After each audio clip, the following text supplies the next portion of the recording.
34-3 is the final. Michigan wins today and beats Nebraska fairly handily, Sam Webb. Let's just dive right in. Obviously, Michigan is 10-0. Yep.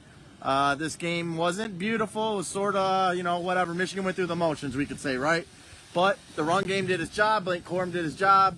There was no key turnovers that I can note. They got the job done. Yeah. They won the game. Yeah, you can never, I think, oversell being 10-0. I mean, this team, to have the kind of success they've had in back-to-back seasons, is pretty unprecedented. Yeah.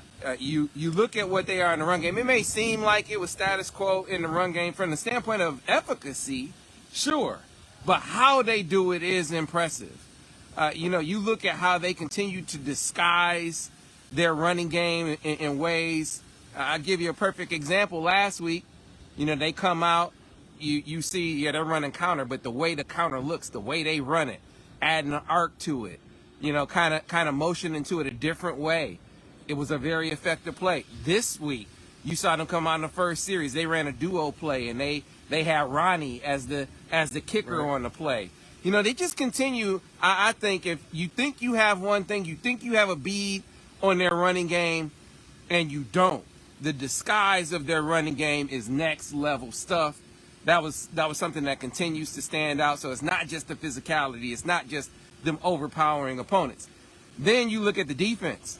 I mean, dude, I don't care who you're playing. You go 5 games and give up 3 points in the second half.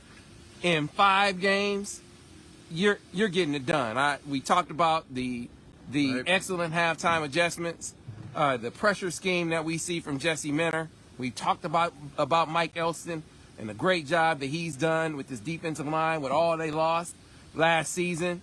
You've seen George Hilo kind of grow up the linebackers, and can't say enough about the job that Steve Klingscale has done on the back end, growing us. Look at how ready Will Johnson is. Will Johnson, you can really feel him. You see him taking that next step. I think these past 2 weeks are evident of that. Yeah. So, again, you saw a lot of positives in this game that just build on the positives that we've seen all season. So we got to nitpick a little bit. Obviously, it wasn't the most pretty game we've seen all season. I think we can sort of start with the fact that, there wasn't the passing game lacked some big plays. There were some opportunities there. Not a lot of separation by the wide receivers. Also, big plays. I think they only had 2 plays over 20 yards today in the offense.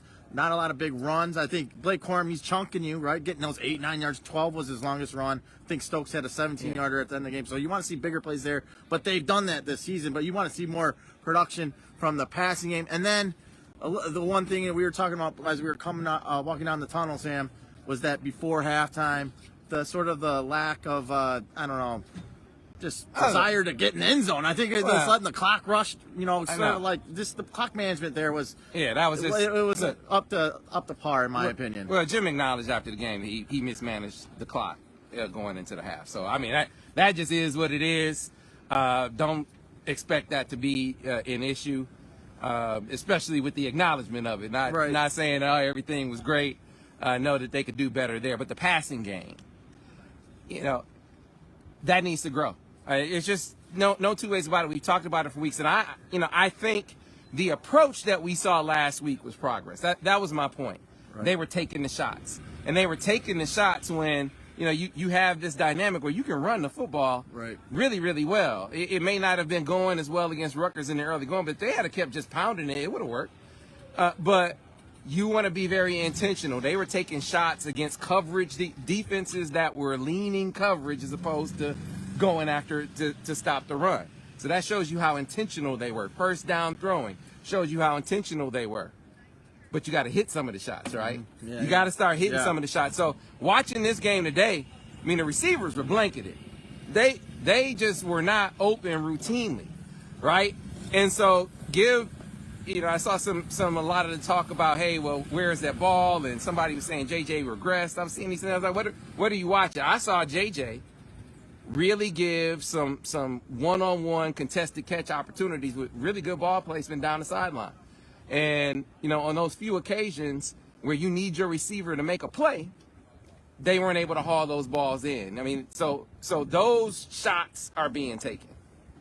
The other thing that you see with the lack of separation, I want to give Nebraska some credit, but if it was just Nebraska, then you would say it was a Nebraska thing. But how do they create separation? In this game, there were a few occasions where wide receivers were running wide open. And every time, it was play action. Yeah. You know, I stopped charting after they went 3 for 3 with play action, and all three of them were big plays. You had a big chunk play to Ronnie on a post corner. Mm-hmm. You had the play action on a dagger wheel to Coast and Loveland, and you had the play action in the end zone. You know, so again, play action was one of the ways in which they were able to get guys free. In an instance where they're having problems creating separation, you created separation with your run game. You got them lean and run. They suck up with the run. You got guys running wide open in the secondary. And I don't know why they don't do that more. Maybe they just don't like JJ, turning his back to I don't know what they're or looking down and not looking at the defense. I don't know what the rationale is, but that's something as they try to grow the downfield aspect of their passing game that maybe they'll look to do a little more play action. The other thing is, identification of who your best downfield threats are. I mean, they have some talent at receiver, but who's the best at getting downfield with speed? Maybe you got to target Roman Wilson more in that kind of role. Something to think about. Identification in that along those lines. And then with scheme or formation, stacks, bunches. This is as we get 10 games into the season and you don't see guys creating separation routinely, how can you dial that up more from a play call and play design perspective? I think that's probably what they have to try to dissect a little bit more here down the stretch. Let's do a little bit of bonus coverage. You can look for this in our video on the YouTube channel. Let's look forward to the last home game here next week. Obviously, the big game's in 2 weeks. We'll be breaking that down on the MichiganInsider.com for the next 2 weeks. Don't worry about that. But let's look at the Illini. Obviously, coming in here for senior night. It's a big matchup for this defense going up against a running back that is he's the second best running back in the Big Ten. Yeah. Because I think Blake's going to win the Doak Walker Award. So, but this is a big matchup for this defense. They're going against a legit running back. I know, and the Illini have a legit defense. They're going to try to bog this game down, make it a low scoring affair. What are your as you set your sights now on this next matchup against Illinois? So a couple of things. First of all, Chase Brown got hurt today. I don't know what his status is moving forward, but I thought Illinois was a fraud, and nothing that we saw today, sort of changes that.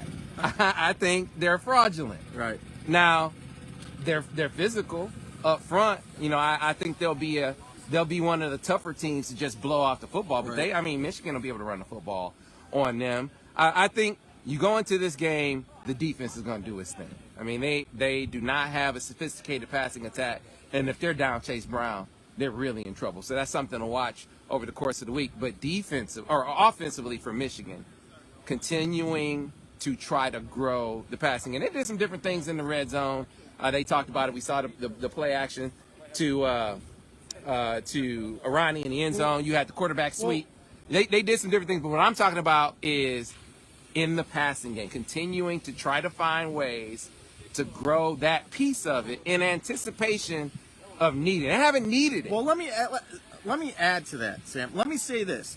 How key is it for JJ to come in here next week and have a 200-plus yard passing game with maybe a touchdown or two to build his confidence before they go to see us? Because the big thing that we've said, even going into the season, the reason you go to this quarterback change of going from Cade to JJ is that his skill set, you need that in a game of that magnitude to compete with the heavyweights like Ohio State and the Georgias. Yeah. And so this is how key is it for him to have that confidence booster going in that game? Yeah, I guess I don't sense that he lacks confidence. No, I'm not.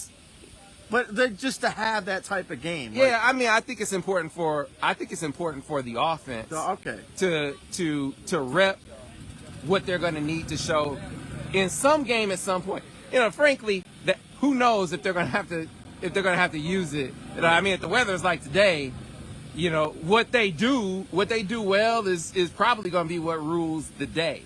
You mix in a little play action, and you're probably okay. Right. But there's always the chance that you got track conditions. Right. And if you got track conditions, you might have to trade with Ohio State a little more. Yeah, you're still going to run the football, but you might have to put it up more than you're accustomed to putting it up. And Michigan has not yet shown that they can trade in that way. And so that's why, look, if you're going too hard in the paint on what they aren't as a passing game right now, I think you're overlooking the fact that they're 10-0. And they got to 10-0 by leaning into their strength, by growing a defense. But now, as I keep saying, not the bar, the finish line has been moved. They were Big Ten champs last year. Obviously, winning the Big Ten championship again is nothing to scoff at. It's not a small thing, but you have national championship aspirations. Can you win the national championship without a more pronounced, a more established passing game? I don't think so. I don't think so. So that's why when you talk about it as something they need to improve, I don't think that you're missing the fact that they're 10-0. I think you can do two things. You can celebrate that they're 10-0 and say that they need to improve their passing game if they're going to win a national championship. In order for them to be 12-0, they have to get their first win in CBUS since the year 2000. I was a junior in high school, Sam. We were young men. We were young men. Well, let's see if they can do it. And I tell you, I'm gonna say it again. Ohio State's not a physical football team. They're not. So it's not like they aren't a perfect team either. Look, they got to figure out how to get physical. Right. Michigan has to figure out how to grow its passing game. Both teams have some strides to make as they're on that collision course for that game in Columbus in a couple weeks. Well, it's going to be sure fun as we, stay tuned for all our coverage and more. For Sam Webb, I'm Josh Newkirk for the MichiganInsider.com.